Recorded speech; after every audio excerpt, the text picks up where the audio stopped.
नमस्कार, मी Ranjana. Home cook Ranjana चॅनलवरती आपल्या सर्वांचं पुन्हा एकदा मनापासून स्वागत आहे. माझ्या चॅनलवर तुम्ही नवीन असाल तर होम कुक रंजना चॅनलला सबस्क्राईब करा आणि ज्यांनी माझ्या चॅनलला सबस्क्राईब केलेलं आहे त्यांचे मनापासून धन्यवाद. आणि तुम्ही मला फेसबुक, इंस्टाग्रामवर सुद्धा फॉलो करू शकता. तसेच तुम्ही माझ्या व्हॉट्सअप चॅनलला सुद्धा ऍड होऊ शकता.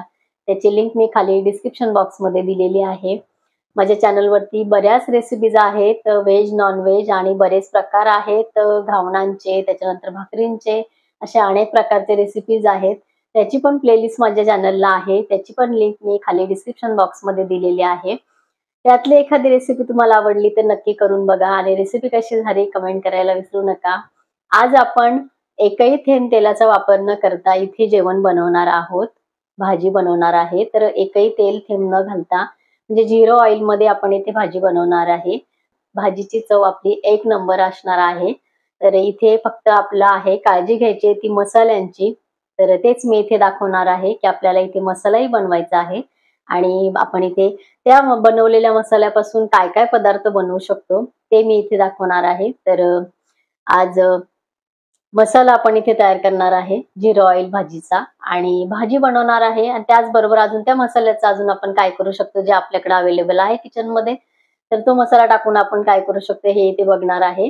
तर व्हिडिओ शेवटपर्यंत बघा. सर्वांना कोलेस्ट्रॉलचे बरेचसे प्रॉब्लेम तयार झालेले आहेत. तर थोडंसं 0 ऑइलचं जर जेवण आपण थोडे दिवस केलं, एखाद महिना 15 दिवस, तरी आपल्या शरीरामध्ये जे काही आपले कोलेस्ट्रॉल साचलेले आहेत तर त्याच्यामध्ये बराचसा फरक होऊ शकतो.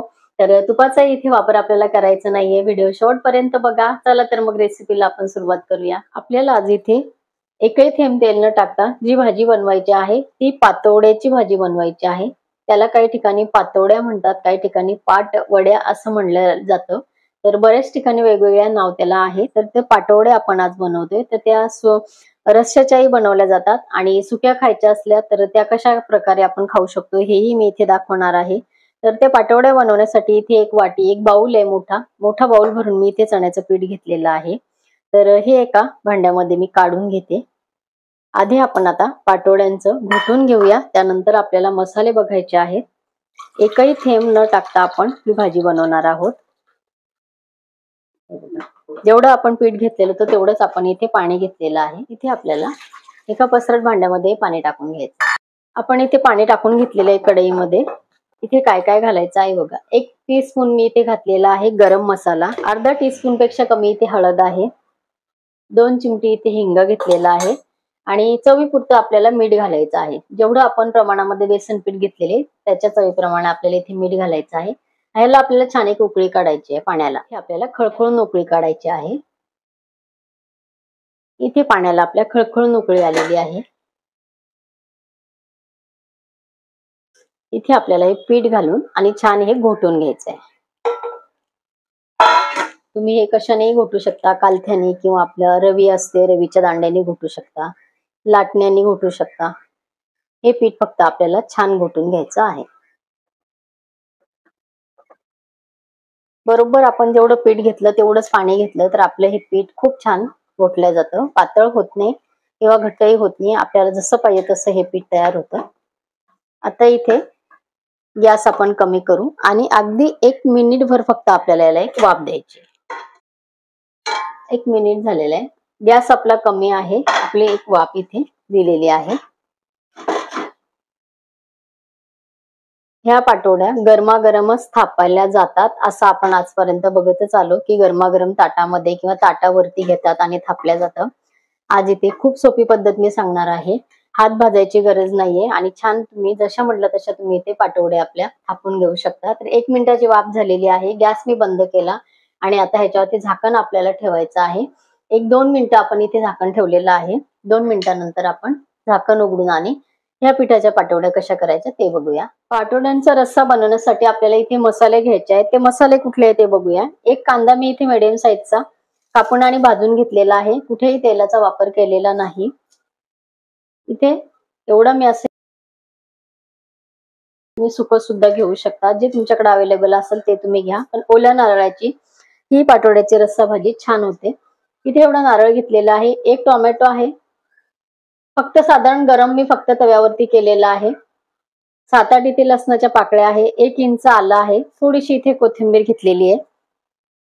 खड्या मसाल्यांमध्ये इथे 1 चमचा तीळ घेतलेले आहे मी, 1 चमचा इथे मगजबी आहे, 2 चमचे इथे घेतलेले आहे धणे, 3-4 इथे छोटे तेजपत्ते घेतलेले आहे, 4-5 इथे मी घेतलेले आहेत लवंग, 5-6 इथे घेतलेले आहेत काळी मिरी, अर्धा टीस्पून इथे राई घेतलेली आहे, 1 मसाला विलायची घेतलेली आहे, 1 टीस्पून जिरा आहे आणि 7-8 इथे त्रिफळा घेतलेला आहे. तर हे फक्त साधारण आपल्याला पॅन मध्ये गरम करायचं आहे. बाकी या साहित्यामध्ये आपण कांदा खोबरं गरम करून घेतलेला आहे, टोमॅटो थोडासा गरम करून घेतलेला आहे आपण, साल याची काढलेली नाहीये, किंवा तुम्ही टोमॅटो नाही गरम केला तरी सुद्धा चालू शकतं. मी गरम पॅन वरती साधारण फक्त गरम करून घेतलेला आहे, बाकी काही नाही. तर आपण हे मसाले थोडेसे गरम करून घ्यायचे आहे. आपली इथे बघा गरम झालेली आहे. आपल्याला हे मसाले याच्यामध्ये थोडेसे गरम करून घ्यायचे आहेत. फक्त आपण पहिले थोडेसे त्रिफळा आणि आपले मोठी विलायची आहे मसाल्याची ती आणि तेजपत्ता घालून घेतलेला आहे. आता हे आपल्याला सर्व याच्यामध्ये टाकायचं.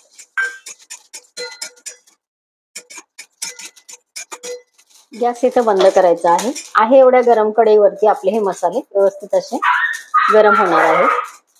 गॅस मी बंद केलेला आहे. इथे आपण आता जे घोटून घेतलेलं पीठ आहे आपलं, तर ते ताटामध्ये आपल्याला काढून घ्यायचंय.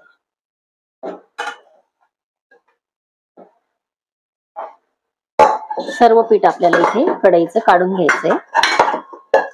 गरम गरम आपल्याला इथे करायची गरज नाहीये. हे सर्व पीठ मी इथे कढईचं व्यवस्थित काढून घेणार आहे.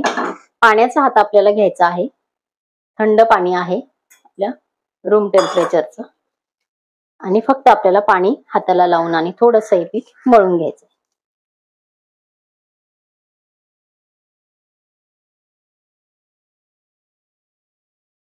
रश्श्यामध्ये तर हे पाटोड्या एक नंबर लागतातच, पण तुम्ही तशा पाटोड्या कशा खायच्या आहेत ते मी इथे दाखवणार आहे. खूप छान लागतात. व्यवस्थित आपल्याला मळून मळून घ्यायचंय, फक्त पाण्याचा हात देऊन देऊन. इथे आपला उंडा बघा मळून मळून अगदी थंडगार झालेला आहे, आणि हा एवढा छान मळला जातो. एकजीव हा उंडा झालेला आहे. फक्त पाणी लावून लावून आपण ह्याला मळून घेतलेला आहे. आता आपल्याला याचे 2 भाग करायचे आहेत.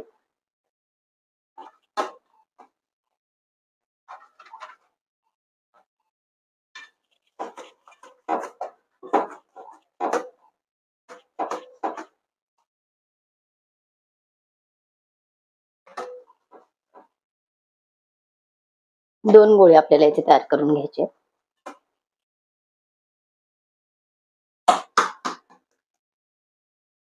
इथे आपल्याला पोळपाटावरती हे लाटून घ्यायचे आहेत.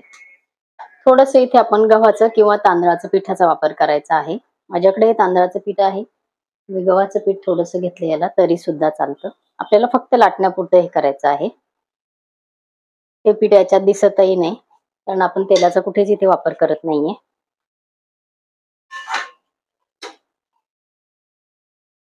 ह्या पाटोड्या अजिबात खराब होत नाही, कारण बऱ्याच वेळेला घोटलेल्या ज्या जाडसर आपण थापून घेतो तर त्या पाटोड्या चुकून बाहेर राहिल्या तर दुसऱ्या दिवशी त्याचा वास येतो. त्या पाटोड्या छान शिजल्या पण जातं, आणि पातळ आपण ही लाटून घेतलेलं असतं, त्यामुळे खराब होण्याचे चान्सेस याचे लवकर खराब होत नाही. चुकून बाहेर राहिल्यास रात्री तरी सुद्धा दुसऱ्या दिवशी या खराब होत नाही. एवढंच.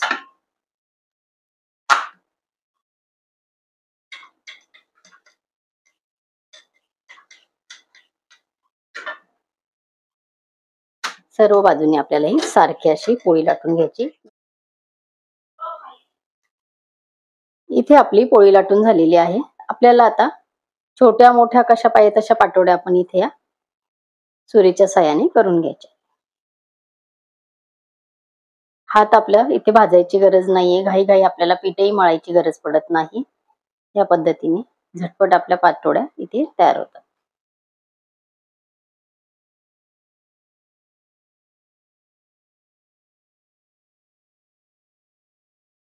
इथे आपल्या पाटोड्या तयार झालेल्या आहेत. हे आपल्या पाटोड्या व्यवस्थित लाटून आणि आपण कापून घेतलेल्या आहेत. तर हे आता आपण बाजूला ठेवू, आणि मसाला आपला इथे थंड झालेला आहे. तर सर्व आपण याच्यामध्ये टाकून घेतलेलं आहे. लसूण आलं आणि आपण जे काही सर्व भाजून घेतलेलं आहे साहित्य, टोमॅटो वगैरे, कांदा टोमॅटो खोबरं आपण इथे कट करून घेतले. थोडं थोडं पाणी घालून आपल्याला बारीक पेस्ट याची करायची आहे. इथे आपलं वाटण तयार झालेलं आहे. बारीक आपण हे वाटण तयार करून घेतलेलं आहे. आता आपल्याला फोडणीची तयारी करायची आहे. फोडणीसाठी इथे आपण एक पातेलं ठेवलेलं आहे गॅसवर आणि आपल्याला इथे अर्धी वाटी आपण इथे पाणी गरम करायला ठेवलेलं आहे. पाण्याला आपल्याला खळखळून उकळी येऊ द्यायची आहे. पाण्याला आपली इथे उकळी आलेली आहे. इथे आपल्याला 2 चिमटी घालून घ्यायचा आहे हिंग. अर्धा टीस्पून आपल्याला इथे हळद घालायची आहे. रस्सा भाजीचा जो मसाला आहे तर तो आपल्याला इथे 2 चमचे घालून घ्यायचा आहे. तिखट तुम्ही तुमच्या आवडीप्रमाणे इथे घेऊ शकता. या पाण्याला आता इथे छान उकळी आलेली आहे. मसाले आणि आपली हळद हिंग घालून आपण हे बघा पाणी छान उकळलेलं आहे. इथे आपल्याला आता आपले वाटण घालून घ्यायचे.